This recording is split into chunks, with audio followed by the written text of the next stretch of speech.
everyone, and welcome to Inquirer Live's Gameday Central. I'm Gina Mizell, Sixers beat reporter for the Philadelphia Inquirer, joined by my colleague Keith Pompey. Keith, happy Sixers opening night. How are you doing today?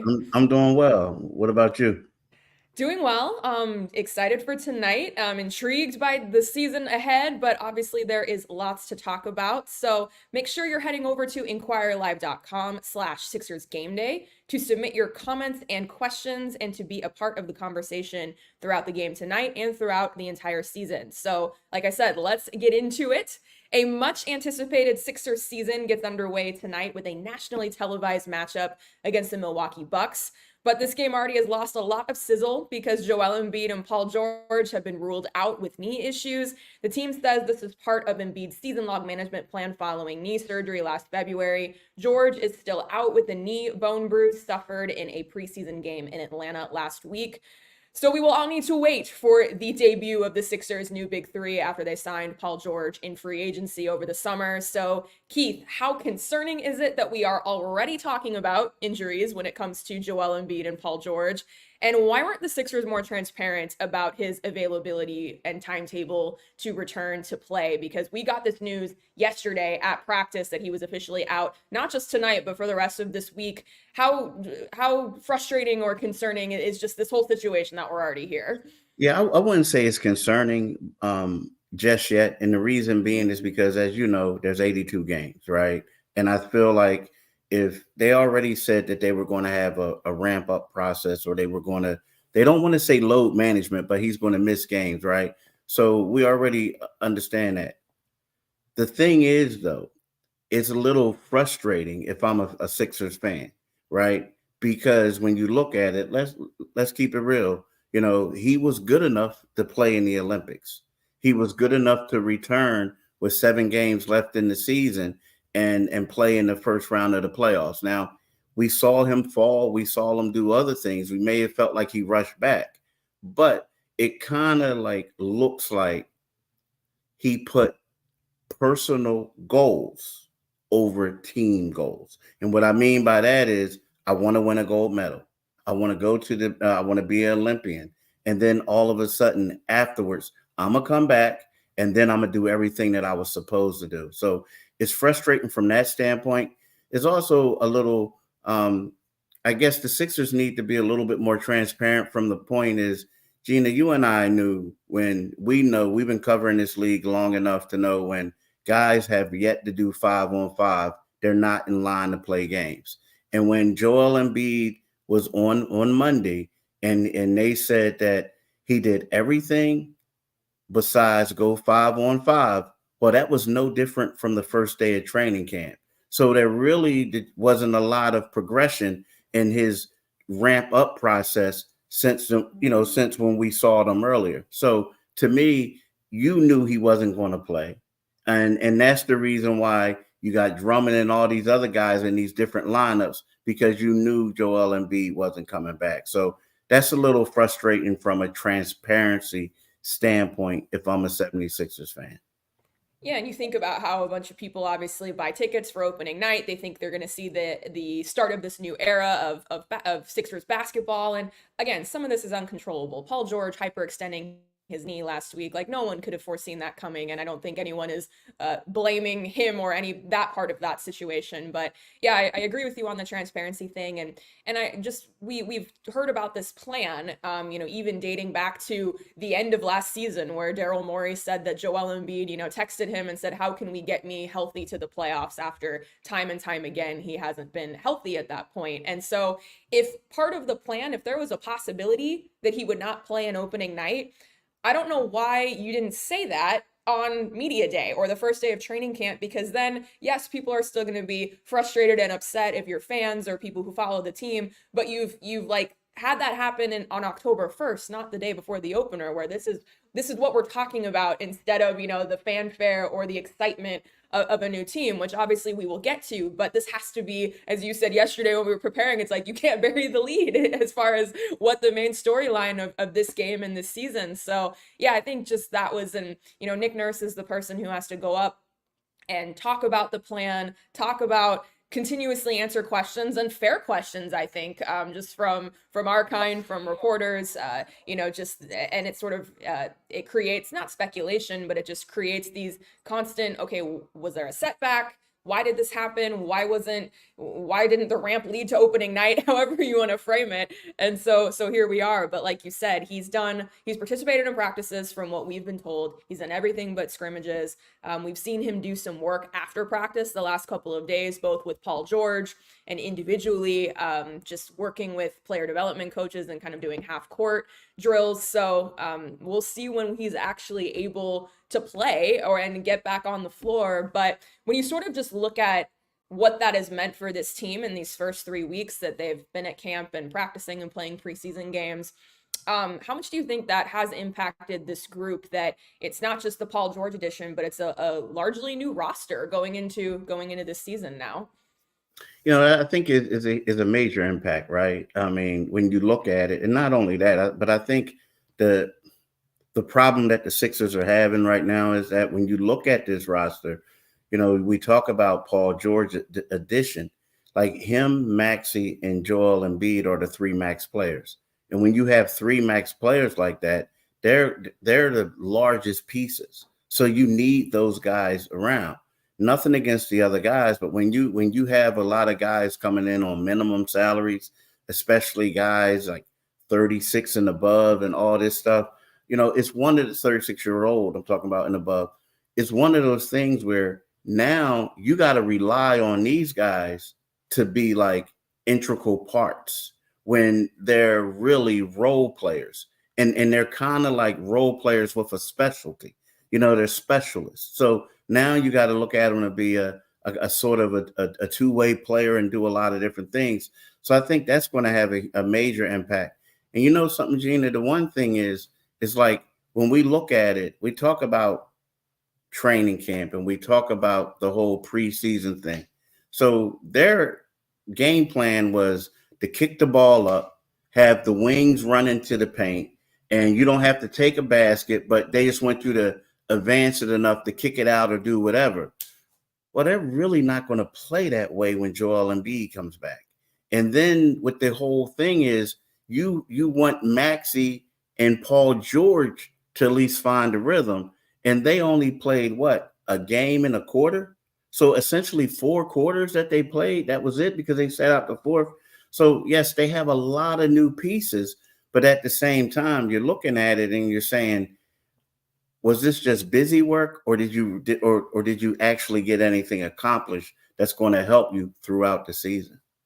Yeah, and obviously we'll start to see in these first few games just what this team looks like without their 2 big stars. And then, of course, when they come back, and sort of just to recap, Paul George's injury, again, happened last week in Atlanta, hyperextended his knee. It's been officially diagnosed as a knee bone bruise. He's going to be reevaluated again this weekend, and I think avoided what potentially looked like a more serious injury when it happened. I think he's avoided that, obviously, and should be back sooner rather than later. But it is kind of a precursor too to that these guys are going to be, again, I know we hate the term load management, but they're going to be load managed throughout the season. And so on one hand, this group has to learn to play without one of their stars occasionally, but we just weren't necessarily anticipating both of them being out on opening night, again, in a high profile game against a team that we believe is going to be a contender moving forward. But let's sort of broaden things out and look at a 2024-25 season preview for this team, because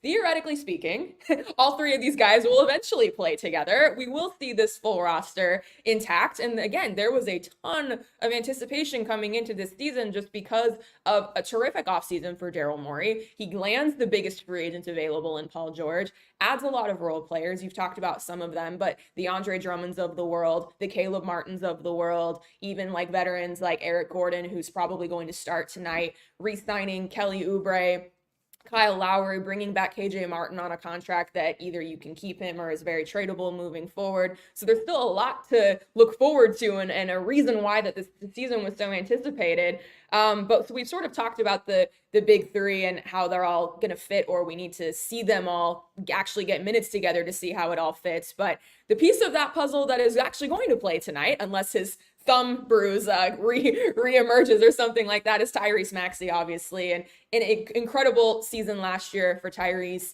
becomes a first-time All-Star, wins the NBA's Most Improved Player award, shows he can be a lethal lead guard and created a great combination with Embiid before Embiid's surgery last year. So when you sort of look at him specifically as the engine or one of the engines of this team, what do you feel like is kind of the next step for him or the next leap for how does the most improved player keep improving, I guess is my question. I think last year he showed flashes on the defensive end that he can be a good defender. I think that he has to be a little bit more consistent on that end, right? Now, again, I get it. He's a scorer. He does this, but he showed signs. And I just feel like he needs to be a little bit more consistent. In regards to being a point guard and everything, let's face it, Tyrese Maxey is a scoring point guard. He's going to get assists. He's going to do things like that, but he's going to become, he's really a scoring point guard. I think the next step in his progression, especially with these two guys doing this load management, is on the nights that they don't play is in the fourth quarters. Whereas when teams defy schemes against them, they trap them, they blitz them, they do a lot of different things, and he gets rid of the ball. What he has to do is he has to find a way to continue to play on the same level he did, regardless of how they defend him. Because to me, there was a lot of games where Tyrese Maxey would end up with 30-something points, but he was having like 28, 29 through three quarters. And then in that fourth quarter, they would collapse on him and he couldn't do much. So for me, I think that those two things, being more consistent on the defensive end, and then also, being able to weather the storm in the fourth quarter is going to help him. Now, maybe some people say, well, you know what, Keith, he still has to be a better point guard in regards to getting better passes for teammates and stuff like that. And I agree with that. But right now, when we're talking about load management, we know that the offense is going to be about him. I feel like weathering a storm in the fourth quarter is the next progression for him. Yeah, that's a great point because you go back to from, late January until Joel came back in early April, and this team fell in the standings. And even though Maxey was having a great season, they were not good in that period of time. And that I think is because so much was on his shoulders. Obviously, there were a lot of other injuries and variables that led to the way the team struggled and slipped from third to seventh in the Eastern Conference standings. But yeah, him kind of just becoming even more of an alpha, I think is a great point. And also to your point about passing and being the point guard and the facilitating, it's something that's come up, especially the last few days. I think for a lot of reasons because of that funny lob pass that both Kelly Oubre and KJ Martin both went up for, something like lob passes or just different types of passes. I feel like he can continue to sharpen and continue to know where to put it for certain guys, because Andre Drummond was asked about that the other day because obviously he's a dude who can go up and get it. And he said, yeah, Tyrese didn't even throw that pass when I played with him 2 years ago, but now he's more comfortable. And so those are certain things that I think we'll continue to see developing from him. But again, certainly lots of expectations. I think he knows those expectations are there. Obviously, we've written and talked consistently about what a hard worker he is. So any improvement, it's never going to be for a lack of work and purposeful work. I think he's very good at that. So really interested to see how he continues to progress now in year 5, which is crazy to say that he's now in his 5th season. Let's circle back to some of those newcomers again, because it wasn't just about Paul George for this team in the offseason. What Daryl Morey in the front office added, again, Andre Drummond, Caleb Martin, Eric Gordon, Gershon Yabusele, late after the Olympics. Who are you most intrigued to see play? Or just who do you think could maybe be a potential X factor for this team, I guess? Because like you said, we know who the big 3 are. I think we know what we can expect with Kelly Oubre. He is kind of an X Factory type player, but I think we sort of know what he's going to give this team after the way he played last season. But of all these newcomers who are, we've seen them play in the preseason, but officially going to start seeing here tonight, who most intrigues you or what most intrigues you about the possibilities with the new group? The one who intrigues me the most, and all of them I think are going to can have a chance to be impactful to this team. But the one who intrigues me the most is Caleb Martin. And the reason being is, see, there's two things. Here's a guy who, he was with Charlotte. Next thing you know, he signed a two-way, then he got elevated, and then he gets waived and he goes to Miami. And the reason why I'm intrigued is because typically a lot of guys who come from Miami, people classify them as system players, right? They say like, yep, this guy had great numbers with the Heat, and then they go elsewhere and then it falls off, right? I think that he's a little bit different, right? I do. I think that he's different because he's more of a role player. He can do a lot of other things. So I'm interested in seeing how he fits in. There were a couple times in the preseason where you looked at the box score and you saw him play, and you're like, he's not doing anything by looking at the box score. But when you watch the game, you're seeing him like giving up a good pass for it so a teammate can have a great one. You see him, if he can't get a rebound, if he can't do anything, he's telling a teammate like, yo, get over here. The ball's going to come. Like, you know what I mean? So those type of things, like those teams build winners. Those are championship builders. He knows his role. And the one thing that I'm intrigued about is when given the opportunity, he's produced. Like, he is the modern day Boston Strangler. I mean, he is. Like, and what I mean by that is Andrew Toney, everyone, the old head, knows how he used to kill the Celtics. This guy has destroyed the Boston Celtics the last 2 years, and not just the regular season. I'm talking about in the playoffs. So to me, I want to see how he fits in as that glue guy, but also given the opportunity, I want to see how he's going to produce, when they need him to get buckets for the Sixers. Yeah, and I mean, we've already seen his role change a little bit, even in the preseason. He began as a starter, now potentially a bench player. And so you can see that Nick Nurse is looking for the right spots for him and what type of role. But yeah, that playoff run, like you mentioned, particularly against the Celtics, he was great for the Heat when they made their surprise finals run 2 years ago. And so, no, great choice there. I'll obviously highlight Drummond again, just because he's going to be asked to do a lot this season. And he's a starting caliber center. He knows he's a starting caliber center. He will tell you he's a starting caliber center, and he's going to have to fill in, including tonight, with this team, and he's going to play a lot of minutes. And also, I've talked to him about how Nick Nurse is kind of using him in a little bit different way. They're not just parking him in the dunker spot or saying, hey, park under the basket and wait for a missed shot and go get an offensive rebound and a putback, or like reset the offense, get it out to reset the offense or something like that. So I think he's happy to be back. And he's going to be huge, because we saw during the playoffs last year, no disrespect to Paul Reed, but whenever Joel Embiid came off the floor, this team, like, that just torpedoed for this team, even in those really, really short stretches. So he's obviously, going to be a huge factor. And then I'll shout out Yabusele as well, just because he was a late addition. And we mostly have seen him play center because he's been backing up Drummond during the preseason, but he kind of projects a little bit more as a power forward and then can be a small ball center. So what exactly is his role?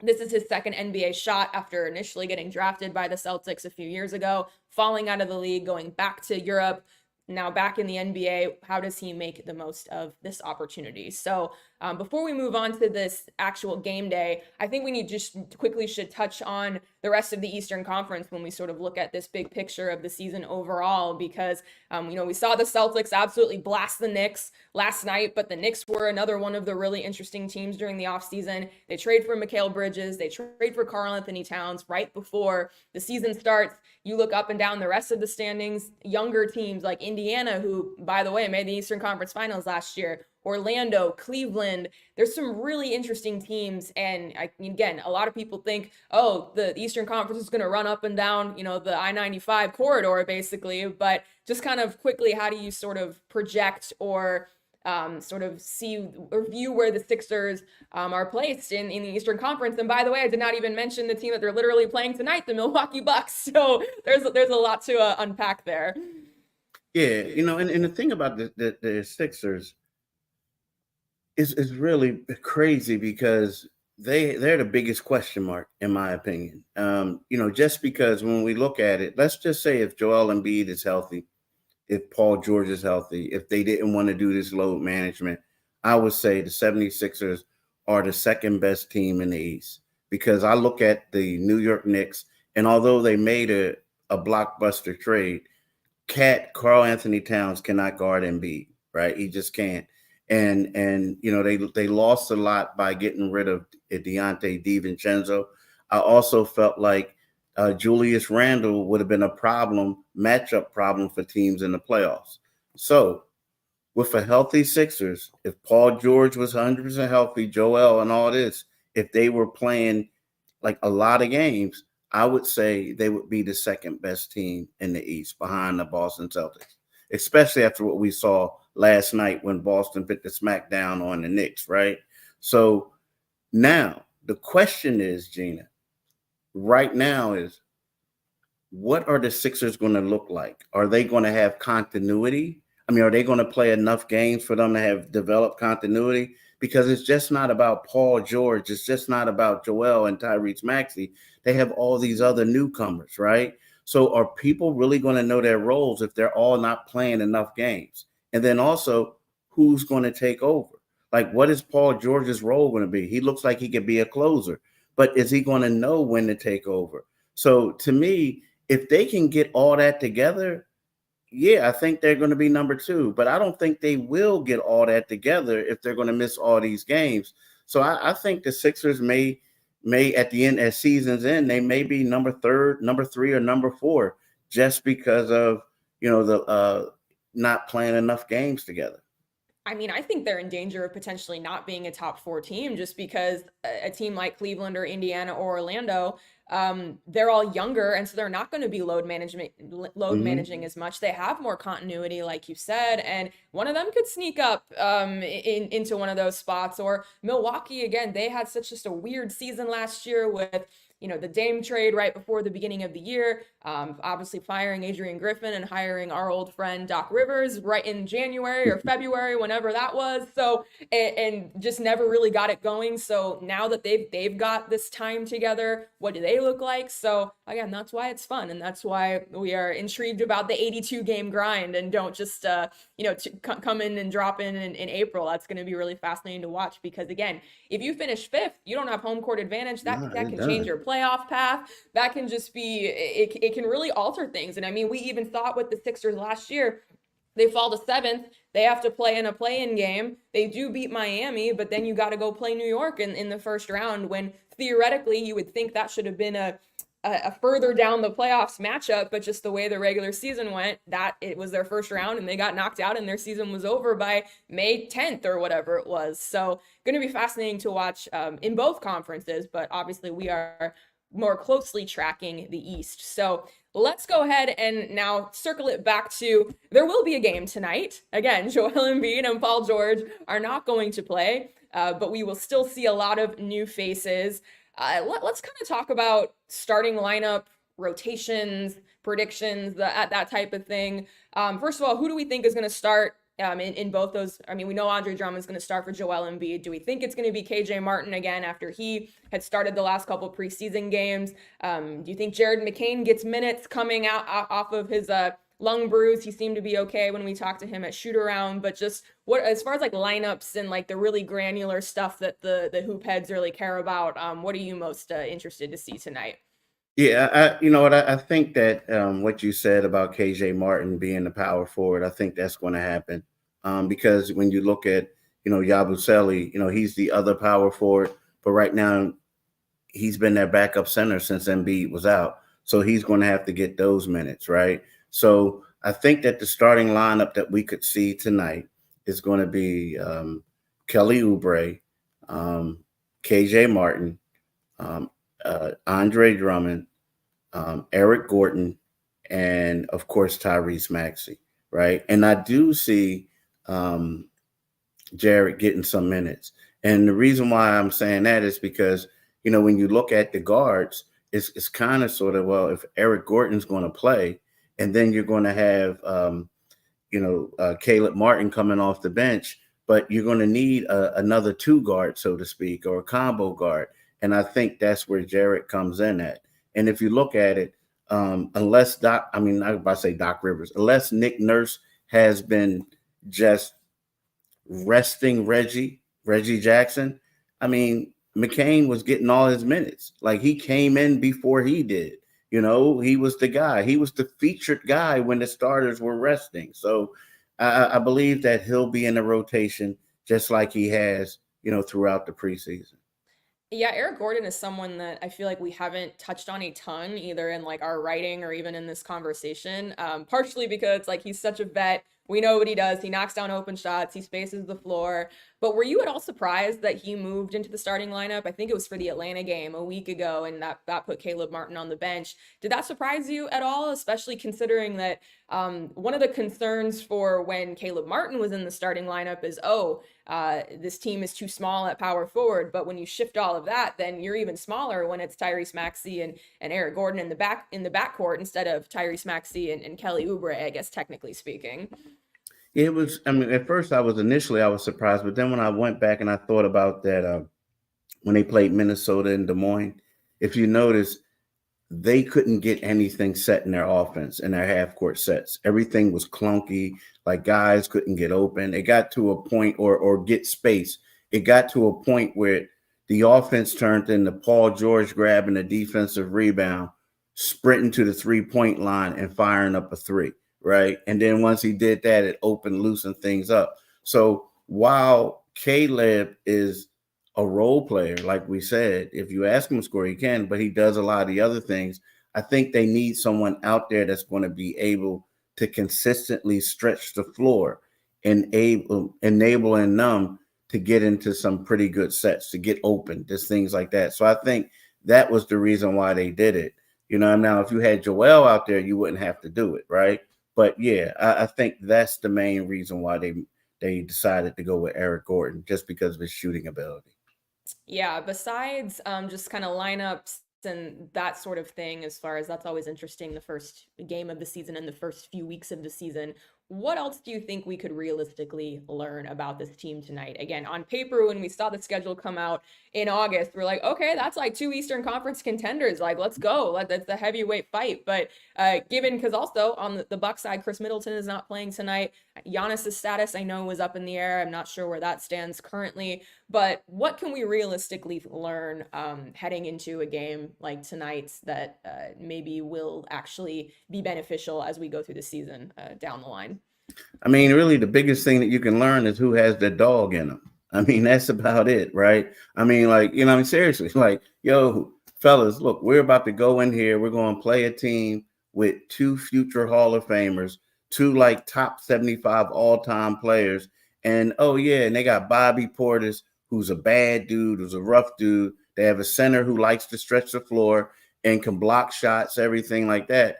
You guys are expected to get blasted. So what we're going to learn is who is going to say, I'm ready to play and I'm going to do whatever I can to help the Sixers, or who is just going to be like, man, I don't know if we could win and I might not try.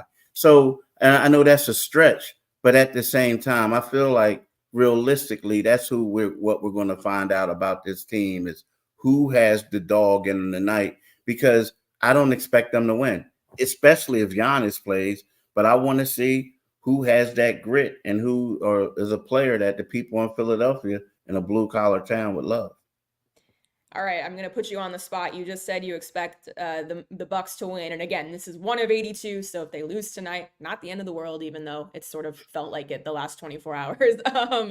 Would you have a bold prediction for tonight? Someone that's gonna something unexpected that might happen. And I know that's putting you on. If you have one, I will allow you to throw it out. Wow, yeah, you are putting me on the spot. Someone that we're not expecting to have a big game. I want to say, like, now this might sound weird to people, but I want to say that KJ Martin may have about like 8 points, and probably something like 7 boards, right? I mean, maybe. I mean, aside from that, now, outside of that, I really like Andre Drummond. If he does something that's really not going to surprise me, you expect like the veteran guys to come out and do something. But Maxey, I think this is set up for Maxey to have a high scoring game. Kelly Oubre has shown that he could play well off of Maxey when they're undermanned. So I just think that KJ Martin is going to be gritty. He has a tough matchup. But I think he's going to be gritty out there, getting lobs and grabbing boards.